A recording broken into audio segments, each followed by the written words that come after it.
On Christmas, my sister gave me a paternity test, so you remember you're not part of this family, while Dad laughed hysterically. Mom added, finally proving what we always knew. Brother sneered, time to face reality, outsider. So I gave Dad a black box, and when he opened it, his hands started to tremble. I still remember the exact moment my life changed forever. It was Christmas morning, 2023, and I was sitting in my childhood living room, surrounded by the familiar chaos of torn wrapping paper and the smell of Mom's cinnamon rolls baking in the kitchen. At 28, I thought I'd outgrown the excitement of Christmas morning, but there was something comforting about maintaining these family traditions. My name is Brandon, and I've always been the odd one out in the Johnson family. Where my sister Allison had Dad's piercing blue eyes and Mom's auburn hair, and my brother Trevor inherited Dad's tall, lanky frame and Mom's sharp wit, I somehow ended up with dark brown hair, hazel eyes, and a stockier build that made me look like I belonged to a completely different gene pool. Growing up, the jokes were constant but seemingly harmless. The milkman's kid, they'd tease, or maybe you're adopted. I'd laugh along, assuming it was just typical sibling ribbing. But as I got older, the comments became more pointed, more cruel. During family gatherings, relatives would make snide remarks about how I didn't look like a Johnson. In high school, when I struggled with math while Allison and Trevor excelled, Dad would shake his head and mutter, I don't know where you get it from, certainly not from me. Mom would just shrug and say, some people are just different, I suppose. The emotional distance grew over the years. When I graduated college with a degree in engineering, Dad barely looked up from his newspaper. When Allison got her liberal arts degree, he threw her a party. When Trevor landed his first job at a marketing firm, Dad couldn't stop bragging to the neighbors. When I got promoted to senior engineer at a tech company, earning more than both my siblings combined, the response was a lukewarm "that's nice, dear" from Mom. I tried to convince myself it didn't matter. I had my own life, my own apartment, my own success. But deep down, the constant feeling of being on the outside looking in wore on me. I craved their acceptance, their approval, their love, the kind they seemed to give so freely to Allison and Trevor. That Christmas morning started like any other. Allison, now 31 and a high school English teacher, was perched on the couch in her perfectly coordinated Christmas sweater, looking like she'd stepped out of a holiday catalog. Trevor, 25 and still living at home while finding himself, was sprawled on the floor in his pajamas, surrounded by expensive electronics that Dad had bought him. Mom, Linda, was bustling around in her festive apron, playing the perfect hostess. Dad, Robert, sat in his leather recliner like a king surveying his domain. The gift exchange proceeded normally at first. Allison gave Mom a spa day package, Trevor gave Dad a bottle of expensive whiskey, and I gave everyone thoughtful, personalized gifts that I'd spent weeks selecting. Their gifts to me were clearly afterthoughts, a generic gift card here, a random book there. Nothing that suggested they'd put any real thought into what I might actually want or need. Then Allison reached under the tree and pulled out a small, wrapped box. The kind of box that usually contained jewelry or something precious. She had a strange smile on her face as she handed it to me. This one's special, Brandon, she said, her voice dripping with false sweetness. I think it's something you really need to see. I unwrapped it carefully, my heart actually skipping a beat because for a moment, I thought maybe this was it, maybe this was the gesture that would show me I was truly part of this family. Inside the box was a paternity test kit. The room went dead silent except for the Christmas music playing softly in the background. I stared at the kit, my brain struggling to process what I was seeing. Then Allison spoke again, her voice now cold and sharp.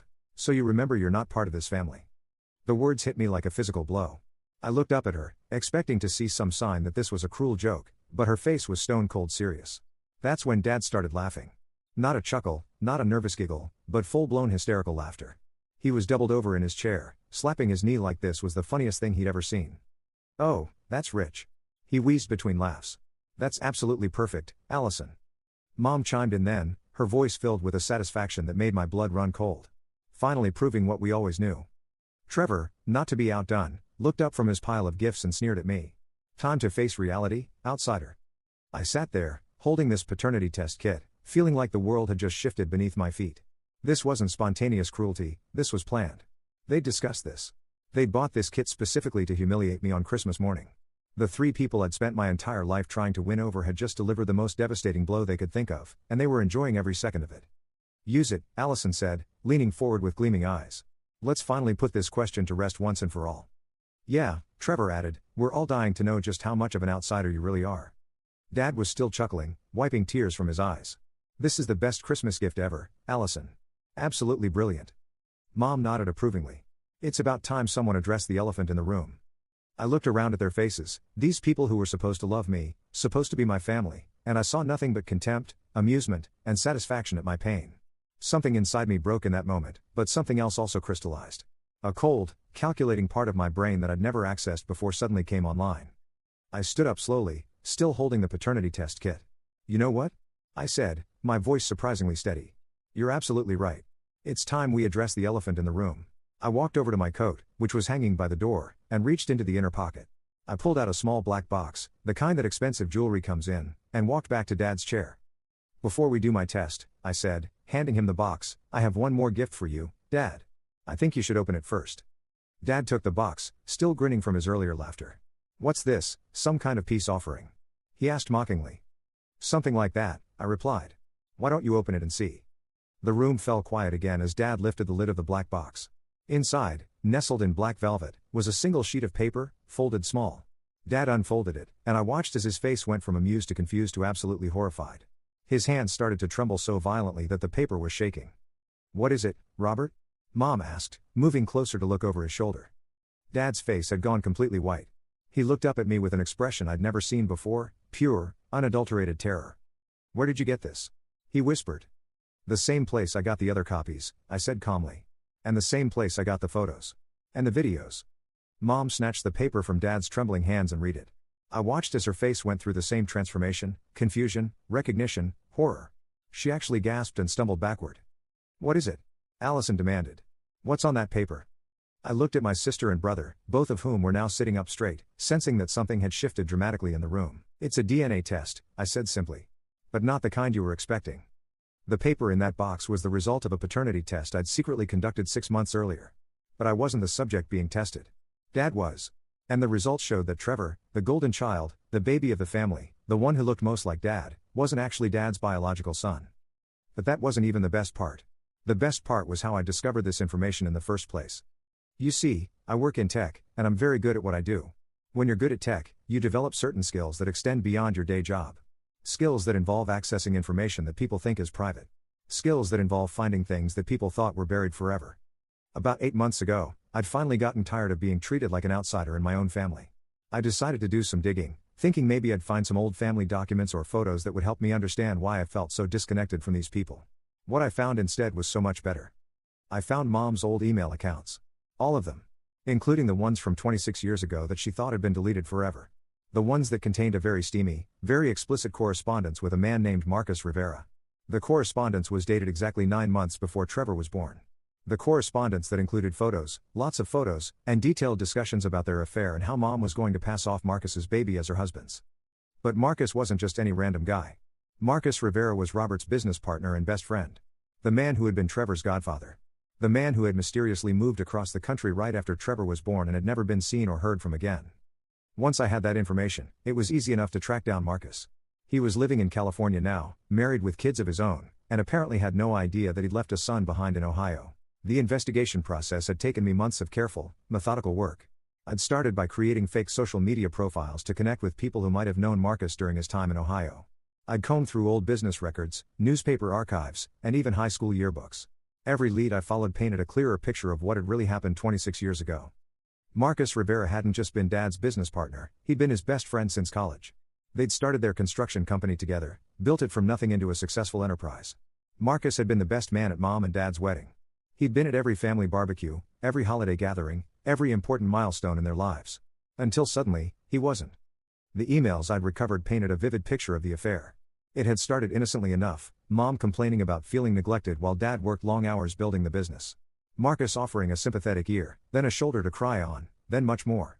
The messages showed a passionate, intense relationship that had lasted 6 months. 6 months of secret meetings, elaborate lies to cover their tracks, and increasingly desperate declarations of love. But the most damning emails came toward the end of the affair. Mom had discovered she was pregnant, and the timing made it clear that Marcus could be the father. The messages showed her panic, Marcus's initial desire to tell Robert the truth, and Mom's desperate pleas for him to keep quiet.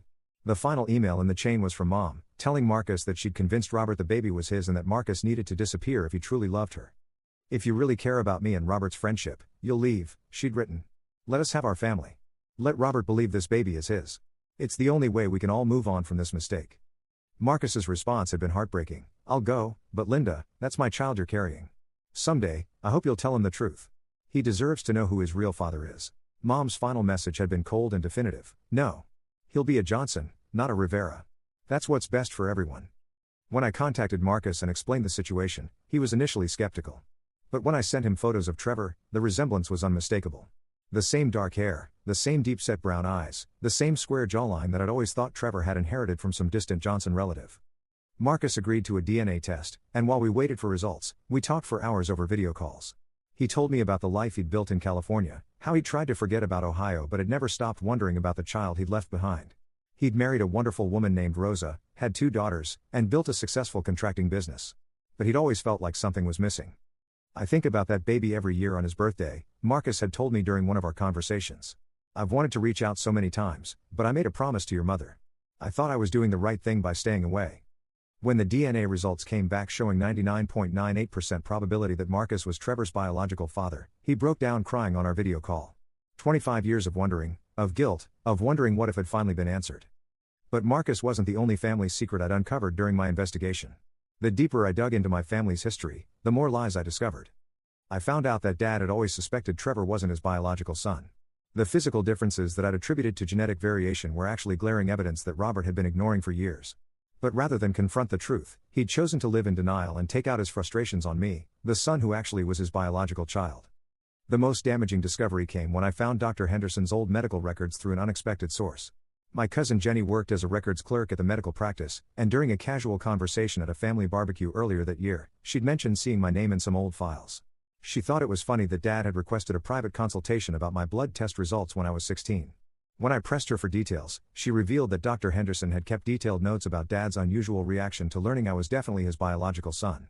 Patient's father seemed distressed by confirmation of paternity, the doctor had written. Requested that results not be shared with other family members. When asked why, father stated that some truths are better left buried. Recommended family counseling, but father declined. Dad had spent 12 years knowing I was his biological son while letting the family treat me like an outsider. He'd even encouraged it. Every joke about the milkman, every comment about how I didn't look like a Johnson, every moment when he'd made me feel like I didn't belong, he'd known it was all based on a lie, and he'd let it continue. The worst part was realizing why he'd done it. In his twisted logic, if he could make everyone believe I wasn't really his son, then he could justify treating Trevor like his real heir. He could pour all his paternal love and attention into the boy he knew wasn't actually his biological child, while rejecting the son who actually was. I also discovered that the financial disparities I'd noticed over the years weren't accidental. Dad had been systematically favoring Trevor in ways I'd never fully realized. Trevor's college fund had been 3 times larger than mine. When Trevor had gotten into car accidents, Dad had paid for the repairs and insurance increases without question. When I'd needed help with my student loans, Dad had told me it would build character to pay them off myself. The business that Dad and Marcus had built together? Dad had never properly dissolved the partnership after Marcus left. According to the original partnership agreement I'd found in Dad's old files, Marcus was still legally entitled to a share of the business assets. The construction company that Dad had always claimed he'd built with his own 2 hands was actually worth millions, and Marcus had never received a penny of what he was owed. More importantly, Dad had been actively concealing Marcus's continued legal ownership stake and had been fraudulently operating as the sole owner for 25 years. This gave me another layer of leverage that I hadn't even planned on. Not only could I expose the family's secrets, but I could also potentially help Marcus reclaim what was legally his. While traditional partnership disputes might be time-barred, ongoing fraud and fiduciary duty violations have much longer limitation periods. Armed with all this information, I'd spent weeks planning exactly how to reveal everything. I'd considered different approaches, confronting them privately, sending anonymous letters, or just disappearing from their lives without explanation. But the more I thought about that Christmas morning tradition and how they'd always made me feel like an unwelcome guest at my own family's celebration, the more I realized that Christmas was the perfect stage for my revelation. I'd prepared multiple backup plans. If they'd tried to dismiss the DNA evidence, I had the emails. If they'd tried to claim the emails were fake, I had the business records. If they'd tried to gaslight me about my own paternity test, I had Dr. Henderson's medical notes. I'd even prepared a presentation on my laptop with photographs, documents, and timelines, just in case they needed visual aids to understand the full scope of their deception. The black box had been a last-minute inspiration. I'd wanted something dramatic, something that would capture their attention before I dropped the bombshell. The single sheet of paper inside was just the DNA test results showing Trevor's true parentage, but I'd formatted it to look as official and devastating as possible. I'd also taken precautions to protect myself. I'd already moved most of my belongings out of my apartment and into a storage unit. I'd given my boss a heads up that I might need to take some time off for a family emergency. I'd even consulted with a lawyer about potential harassment or retaliation, though I suspected that once the truth came out, my family would be too busy dealing with their own problems to bother me. "I don't understand," Allison said, looking back and forth between our parents. "What's going on?" I pulled out my phone and showed them the screen. On it was a photo of Trevor and Marcus Rivera side by side. The resemblance was striking, much more striking than any resemblance Trevor had ever had to Robert. "Meet your real father, Trevor," I said. Marcus Rivera. Mom's former lover and Dad's former best friend. Trevor's face went white. That's not possible. Oh, but it is, I said. And I have the DNA results to prove it. I also have all of Mom's old emails detailing their affair. I have photos she sent him. I have videos they made together. I have hotel receipts, credit card statements, and text messages spanning a 6-month period in 1998. Mom collapsed into a chair, her face buried in her hands. Dad was still staring at the paper, his hands shaking so badly he could barely hold it. But that's not even the best part, I continued, my voice getting stronger with each word. The best part is what I found out about why you all have been treating me like an outsider my entire life. I pulled out a manila envelope from my coat pocket and dumped its contents onto the coffee table. More papers, more photos, more evidence. Dad, remember when I was 16 and I needed a blood test for that sports physical? And you insisted on coming with me to the doctor's office? And you had a very private conversation with Dr. Henderson afterward? Robert's face somehow got even whiter. Turns out, Dr. Henderson kept very detailed records. Including records of the blood test that confirmed I was indeed your biological son. And records of your reaction when he told you the results. I picked up one of the papers from the table and read from it. Patient Brandon Johnson confirmed to be biological offspring of Robert Johnson with 99.97% certainty. Father appeared distressed by results and requested information not be shared with family members. The room was so quiet you could have heard a pin drop. You see, I continued, all these years, you all have been treating me like an outsider because Dad convinced you I wasn't really part of the family. But he knew I was his son. He's known for 12 years that I was his biological child. He just didn't want me to be. Allison's mouth was hanging open. Trevor looked like he was going to be sick. Mom was sobbing quietly into her hands. So let me get this straight, I said, pacing around the room now, feeling more confident than I'd ever felt in my life. Allison, you just gave me a paternity test to prove I'm not part of this family. But I'm literally the only one here who actually is part of this family. Trevor isn't Dad's son, he's the son of Mom's affair partner. And Dad has been lying to all of you for over a decade about my paternity results because he simply didn't want to accept me as his child. I stopped pacing and looked at each of them in turn. The irony is absolutely delicious, isn't it? Brandon, Mom said through her tears, please, you don't understand. Oh, I understand perfectly, I interrupted. I understand that you've all been emotionally abusing me my entire life based on a lie. I understand that Dad would rather pretend I wasn't his son than actually be a father to me. I understand that you all found it easier to make me the scapegoat than to deal with your own family's problems. I picked up the paternity test kit that Allison had given me and tossed it back to her. You want to know who's not part of this family? Look in the mirror, Trevor. You're Marcus Rivera's son, not Robert Johnson's. Congratulations, you're the actual outsider here. Trevor finally found his voice. This is insane. You're making this up. I pulled out my phone again and played a video. It was a recording of my video call with Marcus Rivera from the week before. In it, Marcus was holding up the DNA test results and explaining how he'd had an affair with Linda Johnson 26 years ago and how he now realized Trevor was his son. Would you like to call him? I asked. I have his number right here. I'm sure he'd love to finally meet his son. He's been wondering about you for 26 years. The silence that followed was deafening. Dad was still trembling, Mom was still crying, Allison looked like she was in shock, and Trevor looked like his entire world had just collapsed. Here's what's going to happen now, I said, my voice calm and controlled. I'm going to walk out of here, and I'm never coming back. I'm going to go home to my own life, my own success, my own happiness, the life I built without any of you. I started gathering up the evidence from the coffee table. But before I go, I want you to understand something. All those years of making me feel like I didn't belong? All those comments about how I wasn't a real Johnson? All those times you made me feel like an outsider in my own family? That ends today. Because now you know the truth. I looked directly at Dad. You threw away a relationship with your actual son because you were too proud and stubborn to admit you were wrong about me. You chose to believe a lie rather than love your own child. Then I looked at Mom.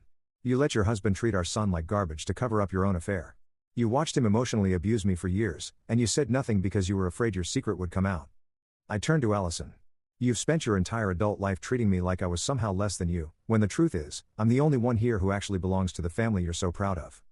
Finally, I looked at Trevor. And you? You're not even a Johnson. You're a Rivera. Maybe it's time you went and found your real family. I started walking toward the door, then stopped and turned back. Oh, and one more thing, I said. All of this information? I've already shared it with a few people. Uncle Tom knows. Aunt Jennifer knows. Grandma knows. I thought they should understand why I won't be coming to family gatherings anymore. I also thought they should know why their Christmas cards should probably be addressed to the Rivera family from now on, at least where Trevor is concerned. The look of horror on Mom's face was worth every moment of pain they'd ever put me through. You told the whole family? She whispered. I told the people who mattered, I said. The people who actually treated me like family over the years. They deserve to know the truth about what's been happening here. But that wasn't entirely accurate. I'd actually told them much more than just the family's secret. I'd also shared some very interesting financial information that I discovered during my investigation. I also thought Uncle Tom should know about the business, I continued, watching Dad's face turn even whiter. You know, the construction company that you and Marcus started together? The one where Marcus is still legally entitled to 50% ownership? Uncle Tom's a lawyer, as you know, and he found it very interesting that you've been operating the business as sole owner for 26 years without ever buying out Marcus's share. Dad's mouth opened and closed like a fish gasping for air. Marcus is going to be very interested to learn that the business he helped build is now worth approximately $4.2 million, I said. That's money that rightfully belongs to him, plus 25 years of lost profits and fraudulent concealment. Uncle Tom thinks the fraud and fiduciary duty violations alone could result in a judgment of $3 million or more. I pulled out another document from my coat pocket. This is Marcus's contact information. I'm sure you'll want to reach out to him to discuss transferring his rightful ownership share. You wouldn't want this to get messy in court, would you? The silence in the room was deafening. Dad looked like he might have a heart attack. But wait, there's more, I said, feeling like a twisted game show host. Grandma was particularly interested to learn about the college funds. You know, how Trevor's fund was 3 times larger than mine. And how Allison's was twice as large. Grandma had always assumed you were treating all your children equally. She was quite upset to learn otherwise. I looked directly at Allison. Speaking of college, Grandma also found it interesting that you've been teaching at Jefferson High for 8 years but never mentioned that you've been having an affair with a married principal, Mr. Thompson. The photos I found on your social media were quite revealing. I'm sure his wife will find them fascinating. Allison's face went ashen. You didn't? Oh, but I did, I said. Mrs. Thompson deserves to know what her husband has been up to. Just like Trevor deserved to know who his real father is. Just like I deserve to know that my own father has been lying about my paternity for 12 years. I turned back to Trevor. Your real father, Marcus, is actually a wonderful man. He's successful, kind, and he's been wondering about you for 25 years. He has 2 daughters who are excited to meet their half-brother. You're going to love them, and they're going to love you. Unlike this family, the Rivera family actually knows how to treat their relatives with love and respect. Trevor was crying now, overwhelmed by everything he was learning. I don't understand why no one ever told me. Because Mom was selfish and Dad was cowardly, I said bluntly. They chose their own comfort over your right to know your real family. They chose their own reputation over your happiness. They chose lies over love. I looked around the room one more time, taking in their devastated faces. You know what the really sad part is? All of this could have been avoided if you had just treated me like family. If you had just shown me the basic love and respect that every child deserves from their parents and siblings. Instead, you chose to make me the scapegoat for all of your problems. Mom finally spoke through her tears. Brandon, please, we can work this out. We can be a family again. I laughed, but there was no humor in it. A family? Linda, you're not my mother. You're the woman who gave birth to me and then spent 28 years making me feel unwanted. Robert, you're not my father. You're the man who knew I was his biological son but chose to reject me anyway. Allison, you're not my sister. You're a bully who just tried to humiliate me on Christmas morning. And Trevor, you're not even a Johnson. I opened the door and felt the cold December air on my face. The family I wanted never existed. The family I needed was never here. But the family I deserve is out there somewhere, and I'm going to find them. Brandon, wait. Dad called out, finally finding his voice. I'm sorry. I'm so sorry. I was wrong about everything. I turned back one last time. Robert, you had 28 years to be sorry. You had 12 years after you knew the truth about my paternity to make things right. You had countless opportunities to choose love over pride, truth over lies, family over your own ego. You chose wrong every single time. I stepped outside and started walking toward my car. Behind me, I could hear the family falling apart. Mom was sobbing hysterically. Allison was screaming at Trevor about something. Dad was trying to calm everyone down while dealing with his own panic about the business revelations. As I reached my car, I heard footsteps behind me. It was Trevor, running after me in his pajamas and bare feet. Brandon, wait, he gasped. I'm sorry.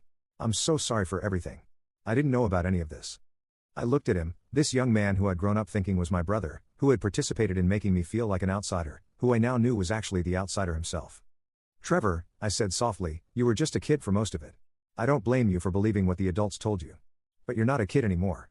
You're 25 years old, and you've had plenty of opportunities to treat me better. You chose not to. But I can change, he said desperately. We can be brothers. Real brothers. We were never brothers, Trevor, I said. We don't share the same father. We barely share the same childhood, considering how differently we were treated. And after today, we definitely don't share the same future. I got in my car and rolled down the window. Your real father is a good man, Trevor. Give him a chance. Give yourself a chance to be part of a family that will actually love you for who you are, not who they want you to be. What about you? He asked. What are you going to do? I started the engine. I'm going to build the life I should have had all along. I'm going to find people who value me, who appreciate me, who treat me like family because they want to, not because they have to. Will I ever see you again? I looked at him standing there in the snow, in his pajamas, crying like the lost child he'd always been. Despite everything, I felt a moment of pity for him. He was as much a victim of our parents' lies as I was, just in a different way. Maybe someday, I said. When you've figured out who you really are and where you really belong. When you're ready to have a relationship based on honesty instead of the lies we grew up with. I don't know how to do that, he admitted. Start by calling your real father, I said. His name is Marcus Rivera, and his number is in that envelope I left on the coffee table. He's been waiting 25 years to meet you. I opened the door and stepped outside into the cold December air.